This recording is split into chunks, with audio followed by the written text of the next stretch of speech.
Aku berjalan ke kamar orang tuaku dan menemukan Mama duduk di ujung ranjang, terlihat gemetaran dengan emosi di matanya. Aku tidak pernah melihatnya sangat marah seperti itu ketika ia berbalik dan berkata, "Papamu menikah lagi dengan wanita lain saat perjalanan bisnis." Aku adalah anak kecil yang selalu bahagia dengan memiliki keluarga yang penuh kasih sayang dan papa terbaik. Ia pemaaf, optimis, selalu menolong orang lain, dan memiliki selera humor yang luar biasa dan tampangnya pun lumayan. Ia cukup tampan dan terlihat muda untuk orang seusianya. Papa seorang pebisnis dan pekerjaannya membutuhkan perjalanan yang cukup sering. Karena kami keluarga, kami ikut bersamanya kemana saja. Tapi, ada satu waktu di mana Papa pergi sendirian dalam perjalanan bisnis selama 15 hari karena harga tiket yang cukup mahal saat itu, dan aku pun memiliki ujian penting di sekolah. 15 hari kemudian Papa tidak pulang. Mama menelepon dan menanyakan hal itu, dan yang Papa katakan hanyalah, ada masalah dalam pekerjaan. Jadi, ia harus menunda kepulangannya 15 hari lagi. Itu bukan hal yang aneh bagiku mendengar alasannya, karena itu bukan pertama kalinya Papa pergi untuk waktu yang lama. Yang aneh adalah, Papa tidak pernah membalas pesan atau telepon kami selama 15 hari berikutnya, dan kami tidak bisa menghubunginya sama sekali. Tidak sekalipun Papa menelepon. Mama dan aku khawatir, tapi di saat yang bersamaan, kami berpikir, tidak apa-apa, mungkin Papa sibuk bekerja sekarang. Itu adalah hari ulang tahun Mama ketika Papa akhirnya menelepon kami dan memberitahu bahwa ia akan pulang. Seperti biasa, aku sangat senang dan bersemangat karena aku sangat merindukannya. Papa pergi selama sebulan. Ketika Papa sampai, kami semua memberinya pelukan erat. Dan ia juga membawa kue. Mama bahkan berkata, "Oh sayang, kamu ingat ulang tahunku." Mama begitu gembira. Papa terlihat jauh lebih baik dibanding saat pergi. Janggutnya dicukur bersih, berat badannya turun, dan sepertinya bentuk tubuhnya terlihat lebih baik. Ia menggunting rambutnya dan mengecat ubannya menjadi hitam.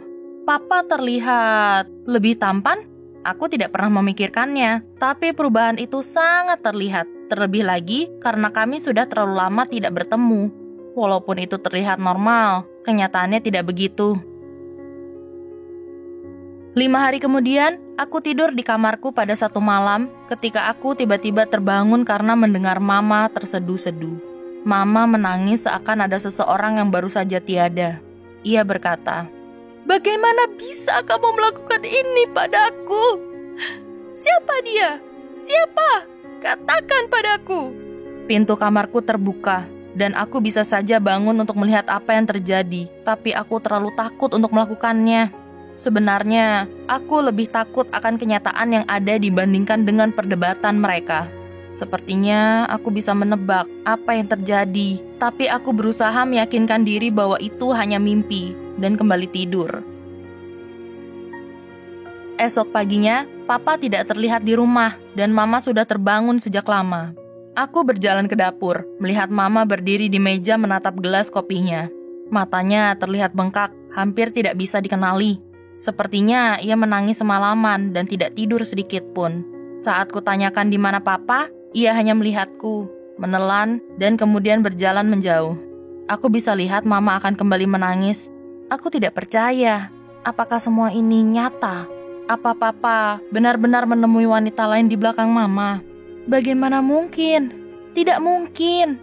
Pasti ada kesalahpahaman di sini, pikirku saat itu. 3 hari berlalu, dan Papa tidak pulang ke rumah. Mama terlihat sakit dan terus begitu, menolak untuk memberitahu apapun padaku apa yang terjadi walaupun aku terus bertanya. "Hai Ma, mana Papa? Apa yang ia lakukan?" Tanyaku. Mama akan menangis sendirian di kamarnya. Malam itu, Papa pulang ke rumah.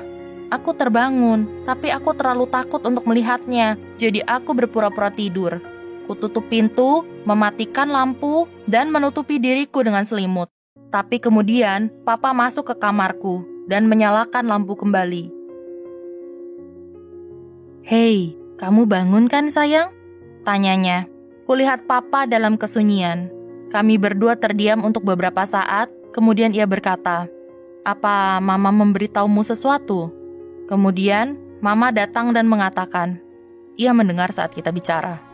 Lalu, Papa berkata, kemarilah. Kuikuti kedua orang tuaku ke kamar mereka, dan kami duduk bersama.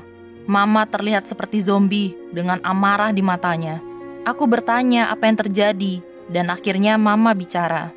Papamu menikah lagi dengan wanita lain saat ia dalam perjalanan bisnis. Ia tidak menunda kepulangannya karena masalah kantor, tapi karena sibuk mempersiapkan pernikahannya. Ia jatuh cinta pada wanita lain, dan saat ini wanita itu hamil. Papamu memiliki keluarga baru. Papa tersenyum malu saat Mama menceritakan hal itu, saat Mama berusaha menahan tangisnya. Dan aku terlalu terkejut untuk mengatakan apapun, dan berakhir dengan tawa palsu. Ini bercanda kan? Tanyaku. Tapi aku tidak menunggu jawaban apapun. Jadi aku meninggalkan kamar mereka dan menangis sampai tertidur. Esok harinya aku pergi ke sekolah dan bersikap seolah-olah tidak ada yang terjadi. Tapi itu nyata, dan aku tidak bisa fokus dalam hal apapun selain pembicaraan itu. Aku memiliki banyak pertanyaan yang berterbangan di pikiranku dan tidak fokus pada yang lain. Mengapa Papa melakukannya? Apa Papa tidak menyayangi kami lagi? Apa aku mengecewakannya? Apakah itu salahku? Mama berkata ia akan melayangkan gugatan cerai karena ia sudah tidak tahan hidup seperti itu. Mama bilang ia tidak sanggup berbagi suami dengan wanita lain, dan ia memohon pada kami agar tidak bersedih atas apa yang terjadi. Saat itu, aku mengingat bagaimana keluarga kami sebelum semua ini terjadi. Aku tidak pernah menyadari betapa menyenangkannya kami sampai hal itu terjadi. Teman-temanku selalu menjadi anak yang menangis karena pertengkaran orang tuanya. Tapi aku, jika diingat, orang tuaku sangat jarang bertengkar. Yang kuinginkan saat itu adalah kembali ke masa lalu. Tapi itu tidak pernah terjadi. Kami mengadakan pertemuan keluarga tidak lama setelahnya. Karena aku satu-satunya yang mengetahui tentang hal ini, sedangkan adikku tidak tahu apapun, itu sangat membebaniku, dan kewarasanku mulai runtuh, semakin rapuh. Mereka harusnya menyadarinya suatu waktu, kan? Jadi selama pertemuan itu, semua tentang pengakuan, dan kami diperbolehkan menanyakan apapun pada Papa, pertanyaan apa saja. Aku bertanya padanya mengapa ia melakukan hal seperti itu, dan yang ia katakan, terkadang laki-laki butuh lebih dari seorang wanita dalam hidupnya. Mendengar hal itu membuatku hancur. Semua pertanyaan yang kuberikan dijawab seakan untuk membela dirinya, dan itu semua terlihat seperti Papa berusaha membuktikan bahwa dirinya tidak melakukan kesalahan apapun. Sayang, sangat normal untuk menikahi lebih dari satu wanita. Bahwa ini Mesir dan kita diperbolehkan memiliki istri lebih dari satu. Pertemuan itu sungguh buruk dan tidak ada hal baik tentangnya. Kenapa kami tidak cukup baik untuknya? Kami begitu bahagia sebelum hal ini terjadi. Hal ini tidak begitu mempengaruhi adikku sebagaimana padaku. Mungkin karena mereka masih sangat kecil untuk mengerti. Karena Papa memiliki 2 rumah sekarang, maka ia akan menginap di rumah kami beberapa hari, dan ia juga tinggal di rumah istri barunya di hari lainnya. Mama tidak mau makan ataupun tidur. Papa juga memperhatikannya, tapi tebak apa yang terjadi? Papa berkata, jaga mamamu ya. Yang benar saja. Bukankah ia yang seharusnya melakukannya sebagai suaminya? Sekarang, ia membebaniku dengan tanggung jawabnya. Semua menjadi lebih buruk bagiku sejak sekolah juga semakin membuatku sibuk. Selain itu, aku juga mengurus rumah, termasuk Mama, yang saat Papa tidak ada, harus dibujuk untuk setidaknya memakan sesuatu. Tapi ia tidak mau memakan apapun. Kuusahakan sebisaku untuk membuat semuanya sempurna, sungguh. Tapi, semua tidak berjalan baik. Nilai-nilaiku turun, dan aku mendapat teguran dari para guru. Aku akan menangis sendirian di kamar setiap malam sampai tertidur, mendengar Mama dan Papa berdebat terus-menerus, dan aku tidak berhasil membuat Mama merasa lebih baik. Setelah beberapa waktu, Papa melihat bahwa aku tidak bisa mengatasi semua hal ini dengan begitu baik. Ia masuk ke kamarku, seperti malam saat itu lagi. Hanya saja kali ini ia duduk di ujung ranjangku dan memelukku. Aku memendam semua emosiku, tapi aku tidak bisa membencinya. Jadi aku memeluknya dan mulai menangis. Saat itu, aku memiliki harapan bahwa semua masih bisa berubah. Mungkin papa sebenarnya masih peduli padaku. Mungkin aku tidak begitu tak berharga seperti yang kupikirkan. Ku beritahu ia semua yang kurasakan, dan papa mendengarkan untuk waktu yang lama. Tapi kemudian, ia mengecewakanku lagi kedua kalinya.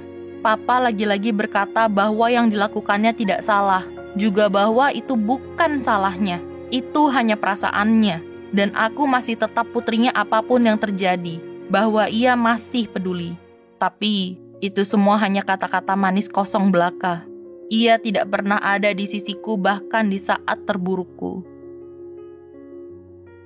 Sepanjang kejadian ini, aku merasa seperti tidak bisa melakukan apapun dengan benar untuk menolong mereka yang ada di sekitarku. Saat ini, aku masih bergumul menghadapi apa yang terjadi di keluargaku. Tapi, masih ada bagian diriku yang berharap bahwa ini semua hanya mimpi buruk. Satu-satunya yang kuminta hanyalah kembali ke masa di mana kami adalah sebuah keluarga yang bahagia. Tapi aku tahu itu tidak akan pernah terjadi.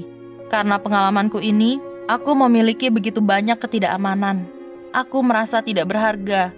Aku tidak bisa berhenti berpikir. Seharusnya aku bisa melakukan lebih baik lagi sebagai seorang anak untuk mencegah hal ini terjadi. Aku merasa semua ini salahku. Aku dulu memiliki hidup yang bahagia dan tidak pernah terbayangkan akan berakhir seperti ini. Terkadang, kamu tidak pernah tahu nilai sesuatu yang ada dalam hidupmu sampai akhirnya kamu kehilangan hal itu.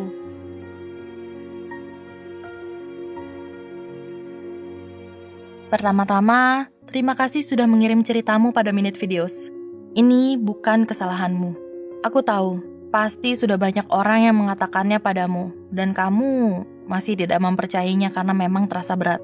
Merasa bertanggung jawab adalah hal yang normal seorang anak rasakan saat orang tua mereka bertengkar atau berpisah, sama seperti saat kamu merasa sudah tugasmu untuk membenahi situasi itu.